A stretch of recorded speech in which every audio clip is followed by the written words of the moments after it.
Hi అందరికీ very good morning. Welcome back to our channel. ఈరోజు నేనైతే నా డైలీ రొటీన్ అయితే షేర్ చేసుకోబోతున్నాను. అంటే మార్నింగ్ లేచిన దగ్గర నుంచి నైట్ పడుకునే వరకు నేను ఏమేం చేస్తానో ఈ వీడియోలో అయితే నేను షేర్ చేసుకోబోతున్నాను. వీడియో నచ్చితే చివరి వరకు చూసి తప్పకుండా ఒక చిన్న లైక్ ఇవ్వండి. వీలు కుదిరినప్పుడైతే నేను నైట్ టైమే ఇంటి ముందు అయితే ముగ్గు అయితే పెట్టేసుకుంటున్నాను. ఒకవేళ నైట్ టైం కుదరట్లేదు అంటే మాత్రం మార్నింగే ఎర్లీగా లేస్తాను కదా, ఎర్లీగా లేచినప్పుడైతే ఇలా ముగ్గు అయితే పెట్టేసుకుంటున్నాను. ఇంకా ఎప్పుడు కుదిరితే అప్పుడు అలా ముగ్గు అయితే పెట్టుకుంటున్నాను అనమాట. ఇంకా హౌస్ క్లీనింగ్ అదంతా ఇంకా మార్నింగ్ చేసేసుకుంటున్నాను. ఇంకా ఫ్రెష్ అయిపోయి ఇంకా పూజ అయితే కంప్లీట్ చేసేసుకుంటాను. ఈ మధ్య అయితే చాలా తక్కువగా అవుతుందన్నమాట పూజ చేయడం అనేది. ఒక్కొక్కసారి ఏంటంటే పిల్లలు ఎర్లీగా పడుకుంటున్నారు, ఒక్కొక్కసారి అయితే లేట్ నైట్ అయిపోతుంది అనమాట. 2:30 అలా అయిపోతుంది. మొన్నైతే సిద్ధు 2:30 చేశాడు. ఇంకా మార్నింగే లేచేసరికి ఇంకా చాలా నీరసంగా అనిపించింది. ఇంకా ఆ రోజైతే స్కిప్ అయిపోయిందనమాట చాలా వరకు. ఇదైతే ఫ్రైడే రోజు చేసిన పూజ అనమాట. ఇంకా ఫ్రైడే రోజు అయితే ఇంకా చక్కగా మల్లెపూలు అవన్నీ తెచ్చి అమ్మవారికి అయితే అలంకరించాను అందరి దేవుళ్ళకి. ఇంకా తర్వాత కిచెన్లోకి అయితే వెళ్ళిపోయాను అనమాట. ఇంక ఇక్కడ ఏంటంటే ముందు రోజు నైట్ అలా నేను కౌంటర్ టాప్ అంతా క్లీన్ చేస్తూ ఉంటాను. నైట్ ఇంకా పాడైపోతే మాత్రం ఖచ్చితంగా గ్యాస్ కూడా మొత్తం కడిగేసేసి నైట్ మొత్తం తుడిచేసి అలా పెట్టేసుకుంటాను అనమాట. ఇంకా దోశ పిండి కూడా గ్రైండర్ వేసేసుకొని పక్కన పెట్టేసుకున్నాను. ఇలా ఒక 2 డేస్కి ఒకసారి ఇలా నేను స్టవ్ అయితే క్లీన్ చేస్తూ ఉంటాను. ఇంకా ఇక్కడైతే ఇప్పుడు సమ్మర్ అయితే స్టార్ట్ అయిపోయింది కదా, హైదరాబాద్లో కూడా ఎండలు బాగానే ఉన్నాయి. బాగా వేడిగా కూడా ఉంటుందన్నమాట. ఇంకా క్లైమేట్ చేంజ్ అవుతుంది కదా, అంటే చలికాలం నుంచి ఎండాకాలం వచ్చేసింది కదా, ఇంకా వేడైతే ఎక్కువైపోతుంది బాడీలో. ఇంకా సబ్జా సీడ్స్ అయితే మార్నింగే ఇలా నానబెట్టేసుకుంటాను. ఇంకా నెక్స్ట్ అయితే ముందు పాలైతే కాచేసి ఒకవైపు అయితే టీ అయితే పెట్టేసుకుంటూ ఉంటానన్నమాట. ఇంకా ఎర్లీ మార్నింగే అలా లేచి టీ తాగడం అనేది ఇంకా ఒక భాగం అయిపోయింది. ఖచ్చితంగా ముందు ఇలా మెడిసిన్ అయితే పడాలి నాకైతేను. ఇంకా నెక్స్ట్ వచ్చేసి ఇంకా దోశ పిండి కలిపాను కదండి, దానికోసం అయితే ఇంకా కొన్ని కొబ్బరి ముక్కలు కొన్ని పల్లీలు వేసి ఇలా చట్నీ కోసం అయితే ఇలా వేయించేస్తూ ఉన్నాను. చాలా తక్కువ పడుతుందన్నమాట చట్నీ. ఇంకా పిల్లలు సరిగ్గా తినరు కాబట్టి కొంచెమే వేయించేస్తూ ఉంటానన్నమాట. దాన్ని అయితే గ్రైండ్ చేసి పక్కన పెట్టేసుకుంటాను. తర్వాత అయితే ఇక్కడ నేను ముందు దోసపిండి అయితే కలిపేసుకొని పక్కన అయితే పెట్టేసుకొని ఇంకా చట్నీ అయితే గ్రైండ్ చేసేసుకున్నాను అనమాట. ఇంకా పిల్లలు లేచిన తర్వాత ఇలా దోశ అయితే వేసేసాను. ముందు పిల్లలకి అయితే దోశ అయితే వేసేసి ఇచ్చేసాను. ఇంకా తర్వాత అయితే ఇంకా పిల్లలు తిన్న తర్వాత ఇంకా నాకు మా వారికి కూడా దోశ వేసి మా బ్రేక్ఫాస్ట్ అయితే కంప్లీట్ చేసేసామన్నమాట. ఇంకా డైలీ సండే అయినా ఏ డే అయినా సరే డైలీ రొటీన్ అయితే మార్నింగ్ టైం ఇలానే ఉంటుంది. ఇంకా తర్వాత ఏంటంటే నేను ముందు సబ్జా గింజలు నానబెట్టేశాను కదా, ఇంకా బ్రేక్ఫాస్ట్ తర్వాత అంటే ఖాళీగా ఉంటాం కదా ఇంట్లో సండే ఆ టైంలో. ఇంకా ఎప్పుడు పిల్లలు స్కూల్కి వెళ్ళే ముందైతే నేను ఇలా పిల్లలకి సుగంధ వాటరు, కొంచెం ఒక అరబద్ద నిమ్మరసము, కిన్లే సోడా ఉంటుంది కదా, కిన్లే సోడా కూడా దానిలో కలిపేసి కొన్ని పుదీనా ఆకుల్ని విరిచి వేస్తాను అనమాట దానిలో. పిల్లలు బ్రేక్ఫాస్ట్ తినే ముందు, అది స్కూల్ ఉంటే బ్రేక్ఫాస్ట్ తినే ముందే దీన్ని కలిపేసి నేను పక్కన పెట్టేసుకుంటాను. ఇంకా సండే అయితే మాత్రం మనకి టైం ఉంటుంది కాబట్టి 11 లోపు ఎప్పుడైనా ఇలా కలిపేస్తాను అనమాట. కిన్లే సోడా ఉంటే కిన్లే సోడాతో కలిపేస్తాను. ఇంకా లేదు అంటే నార్మల్ వాటర్తోనైతే ఇలా సుగంధ సోడా అయితే కలిపేస్తాను. పుదీనా ఆకులు వేస్తే ఒక రకమైన రుచి ఉంటుంది, వేయకపోతే ఒక రకమైన రుచి ఉంటుందన్నమాట. ఇంకా నేనైతే ఇంకా సమ్మర్ వస్తే ఖచ్చితంగా డైలీ ఏదో ఒక రోజు స్కిప్ అవుతుంది కానీ డైలీ ఖచ్చితంగా ఇలా సుగంధ సోడా అయితే చేస్తాను. కటోరా కూడా అప్పుడప్పుడు చేస్తూ ఉంటానన్నమాట. ఇంక కటోరా తగులుతూ ఉంటే పిల్లలు అయితే స్కిప్ చేస్తున్నారు, దీన్ని తాగట్లేదు. అందుకని కొన్ని పుదీనా ఆకులు కూడా నేను దీనిలో యాడ్ చేసి విరిచేసి వేస్తుంటే ఫ్లేవర్ అనేది సుగంధ వాటర్లోకి అయితే వెళ్ళిపోతుంది. ఇంకా వాళ్ళకి అది ఇచ్చేటప్పుడైతే పుదీనా ఆకులు లేకుండా అలా డైరెక్ట్గా ఇచ్చేస్తే అలా పిల్లలు తాగేస్తారనమాట. మార్నింగ్ ఒక గ్లాసు, ఈవినింగ్ ఒక గ్లాసు అలా ఇస్తూ ఉంటాను ఎండ ఎక్కువగా ఉన్నప్పుడు. అంటే ఇంకా మార్నింగ్ పిల్లలు స్కూల్ ఉంటే మాత్రం మార్నింగే ఇచ్చేస్తాను, స్కూల్ లేదు అంటే 11కి అలా ఇచ్చేస్తాను అనమాట. ఇంకా ఇక్కడైతే నేను పల్లి కొబ్బరి చట్నీ చేద్దామని చెప్పి కొన్ని పల్లీలు అయితే వేయించేసాను. ఇంకా ఎండుమిర్చి కాకుండా పచ్చిమిర్చితోనే నేను పల్లి కొబ్బరి చట్నీ అయితే వేయించేస్తున్నాను.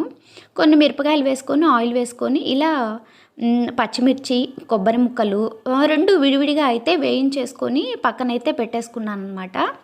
ఇవి కొంచెం చల్లారిన తర్వాత రోట్లో కాకుండా మిక్సీ జార్‌లోనే వేశాను. ఈ మధ్య అయితే రోల్ అయితే బాగా స్కిప్ చేస్తున్నాననమాట. కొంచెం ఓపిక తగ్గి రోలు స్కిప్ చేసి మిక్సీలోనే అన్నీ పడుతూ ఉన్నాను. ఇంకా మళ్ళీ స్టార్ట్ చేయాలి రోల్లో దంచడం అనేది స్టార్ట్ చేయాలన్నమాట. ఇంకా పల్లి కొబ్బరి చట్నీతో పాటుగా ఇక్కడైతే టమాటో కర్రీ ఒకటైతే సింపుల్గా ఇలా చేసేస్తున్నానమాట. దీనిలో అయితే నేను కొంచెం కసూరి మేతి యాడ్ చేసి వెల్లుల్లి పొట్టు తీసేసి దంచింది దాంట్లో అయితే వేసేసుకొని ఇంకా టమాటా ముక్కలను అయితే పూర్తిగా ఉడకబెట్టేశాను అనమాట. అలా నూనెలో అయితే మగ్గించేశాను. ఇంకా ఫైనల్గా కొంచెం కొత్తిమీర, కొంచెం కరివేపాకు అయితే యాడ్ చేశాను. ఇంకా కర్రీ అయితే ఇలా కంప్లీట్ అయిపోయింది. లంచ్లోకి అయితే ఇలా చేశానన్నమాట. ఇంకా పిల్లలకి లంచ్ పెట్టేసిన తర్వాత మేము కూడా లంచ్ కంప్లీట్ అయిపోయిన తర్వాత ఒక హాఫ్ అన్ అవర్ అలా నడుము వాల్చేసి ఇంకా నెక్స్ట్ అయితే ఇంకా టైలరింగ్లోకి అయితే వెళ్ళిపోయానమాట. ఎందుకంటే చాలా కాలం అయిపోయిందనమాట నేను స్టిచ్ చేసి. పెండింగ్లో చాలా శారీస్ ఉన్నాయి, ఫాల్ వేయాల్సినవి, ఇంకా సైడ్ కుట్లు వేయాల్సినవి చాలా ఉన్నాయన్నమాట.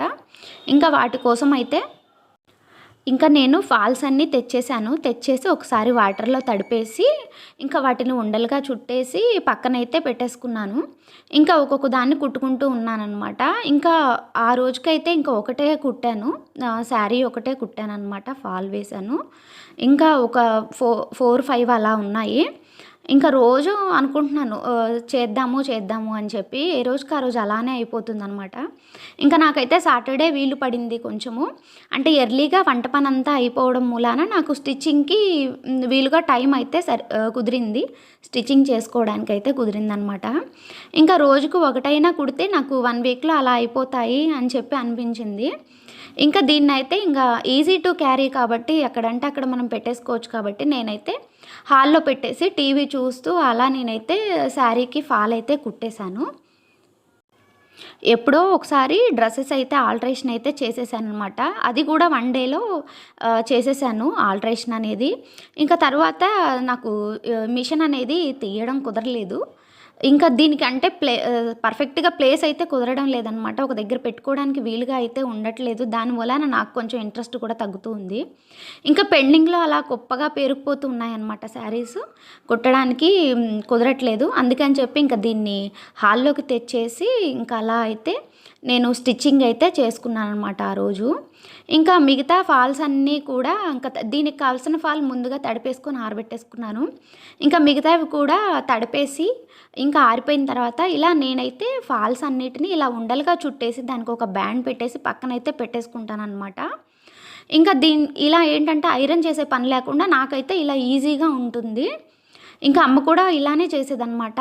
ఫాల్స్ని స్టిచ్చింగ్కి ఇచ్చే ముందు తనే తడిపేసుకొని ఇలా ఉండలు చుట్టేసుకొని బ్యాండ్ పెట్టేసుకొని పక్కన పెట్టేసుకొని ఇచ్చేదన్నమాట స్టిచ్చింగ్ వాళ్ళకి ఇచ్చేటప్పుడు. ఇంకా నేను ఇలా ఉండ చుడుతుంటే శ్వేత కూడా ఫాల్ని అలా ఉండ చుట్టేసి బ్యాండ్ అయితే పెట్టేసింది. తనకు కూడా ఇంట్రెస్ట్ వచ్చిందనమాట. నేను చేస్తూ ఉంటే తను కూడా చేస్తూ ఉంది అలా. ఇంకా ఆ రోజుకైతే ఒక శారీనే కుట్టాను, అలా ఫాల్ అయితే కుట్టేశాను అనమాట. ఇంకా ఈవినింగ్ వచ్చేసి పిల్లల కోసం అయితే పకోడీ చేద్దామని చెప్పి స్నాక్స్కి ఇక్కడ నేను ఉల్లిపాయ, పచ్చిమిర్చి ముక్కలు అయితే కట్ చేసి దానిలో కొంచెం వాము, ఉప్పు వేసి ఇంకా ఉల్లిపాయలను అయితే అలా చేస్తూ ఉన్నాను. దీనిలో ఏంటంటే నేను కొంచెం శనగపిండి, కొంచెం బియ్యపిండి కూడా యాడ్ చేస్తాను, కొంచెం క్రిస్పీగా వస్తాయని చెప్పి బియ్యపిండి కూడా నేను దీనిలో అయితే యాడ్ చేస్తాను. ఇంకా తర్వాత కొంచెం వంట సోడా, కొంచెం సరిపడా సాల్ట్ వేసుకొని ఇలా మొత్తం కలిపేసి వాటర్ కొంచెం కొంచెం పోసుకొని ఇలా కలిపేస్తూ ఉన్నాను. ఇంకా ఏంటంటే ఇంట్లో కొంచెం పప్పులో వేయగా కొంచెం పాలకూర అయితే ఉండిపోయిందనమాట. దాన్ని ఇంకా క్లీన్ చేసి ఇలా ముక్కలుగా కట్ చేసి పకోడీలలో అయితే వేసాను అనమాట. ఇలా అమ్మ అయితే చిన్నప్పుడు చేసేది పకోడీలలో, ఇంకా నేను తక్కువగానే వేసాను అనమాట పాలకూర. అమ్మ అయితే చాలా పాలకూర అయితే వేస్తుంది పకోడీలలోకి, చాలా బాగుంటాయి అన్నమాట. ఇలా ఆకుతో చేస్తే పకోడీలు చాలా రుచిగా ఉంటాయి, క్రిస్పీగా కూడా ఉంటాయి. ఇంక ఇలా పాలకూర కూడా మొత్తం మిక్స్ చేసి ఇంకా నేనైతే పకోడీలు అయితే వేసేసాను. ఇక్కడైతే ఆకు తక్కువగా ఉంది కాబట్టి ఆకు సరిగ్గా కనిపించట్లేదు. నార్మల్గా అయితే ఆకు కొంచెం ఎక్కువగానే వేసుకుంటేనే రుచిగా ఉంటాయన్నమాట పకోడీలు. ఇంకా ఈవినింగ్ అయితే రైస్ చేద్దామని చెప్పి, అది కొత్తిమీర రైస్ చేద్దామని చెప్పి ఇక్కడ బాస్మతి రైస్ని అయితే పోసుకుంటున్నాను కుక్కర్లో. ఇంకా ఇక్కడ నేనేంటంటే బాస్మతి రైస్ ఒక 3 గ్లాసెస్ అలా తీసుకున్నాను. ఇంకా గ్లాసున్నరకి నేను 2.5 గ్లాసుల వాటర్ అయితే తీసుకున్నానమాట. ఇక్కడ మొత్తం 1-2 సార్లు బాస్మతి రైస్ని అయితే నేను వాష్ చేసుకున్నాను. వాష్ చేసుకున్న బాస్మతి రైస్ని నేను ఇంకా ఇలా కుక్కర్లో నానబెట్టేయలేదన్నమాట. ఇంకా డైరెక్ట్గా వాటినైతే వాష్ చేసేసి నేను డైరెక్ట్గా 1.5 గ్లాస్కి 2.5 గ్లాసుల వాటర్ పోసేసి ఇంకా నేనైతే కుక్కర్ అయితే పెట్టేసుకున్నాను. కుక్కర్ మూత అయితే పెట్టేసుకున్నాను అనమాట. ఇంకా ఇక్కడ ఇది ఏంటంటే దీనిలో కొంచెం మనం ఏంటంటే కొంచెం సాల్ట్ కూడా యాడ్ చేయాలి, కొంచెం ఆయిల్ యాడ్ చేయాలి. ఎందుకంటే బాస్మతి రైస్ విడిగా ఉడికిస్తేనే మనకు కొంచెం గంజిగా అనిపిస్తుంది. ఇంకా అందుకని కుక్కర్లో వేయడం కాబట్టి మనకి కొంచెం తడిగా వస్తుంది కాబట్టి ఆయిల్ సాల్ట్ వేసుకుంటే కొంచెం పొడిలాడుతూ ఉంటుంది. అందుకని చెప్పి నేను ఇక్కడైతే ఆయిల్ సాల్ట్ అయితే వేసుకొని ఒకసారి స్పూన్తో అలా మొత్తం మిక్స్ చేసుకున్నాను అనమాట. మిక్స్ చేసుకున్న తర్వాత దీన్నైతే మూత పెట్టేశాను. నానబెట్టకుండా డైరెక్ట్గా అలా మనం మూత పెట్టేసి మీడియం ఫ్లేమ్లో ఒక 2 విజిల్స్ వచ్చేదాకా అలా ఉంచాలన్నమాట. ఇక్కడ నేనైతే స్టవ్ మీద పెట్టేసుకొని విజిల్ వచ్చిన తర్వాత నేనైతే రైస్ అయితే ఒక గిన్నెలో ఆరబెట్టేసుకున్నాను. ఇంకా కొత్తిమీర పేస్ట్ కోసం ఇక్కడైతే నేను ఒక బాండీలో ఆయిల్ వేసేసుకొని కొంచెం దాల్చిన చెక్క, కొంచెం 2 లవంగాలు, ఒక 2 యాలుకల్ని అలా వేసేసుకున్నాను అనమాట. అలా వేసేసుకొని తర్వాత కడిగిన కొత్తిమీర ఉంటుంది కదా, కొత్తిమీరను కూడా దానిలో అయితే నేను ఇలా యాడ్ చేసుకున్నాను. ఇంకా రైస్కి సరిపడా కొత్తిమీరని అయితే నేను ఇక్కడ తీసుకున్నాను. దీంతో పాటు ఒక 2 టమాటా ముక్కల్ని కూడా నేను యాడ్ చేశాను. నేను తీసుకున్నవి అయితే పెద్ద సైజు కాయలు అనమాట. అందుకని 2 కాయలు మాత్రమే తీసుకున్నాను ఇక్కడ. ఇప్పుడు ఈ రెండింటిని కలిపి మనం బాగా ఉడికించుకోవాలి. ఇప్పుడు మొత్తాన్ని ఒకసారి మనం ఇలా మిక్స్ చేసుకోవాలన్నమాట. మిక్స్ చేసుకొని వీటిని అయితే లో ఫ్లేమ్లో ఇలా ఉడికించుకోవాలి. ఇంకా మీడియం ఫ్లేమ్ పెడితే అడుగంటుతుంది. ఇక్కడైతే మూత పెట్టేశాను ఇంకా తొందరగా కుక్ అవ్వడానికి.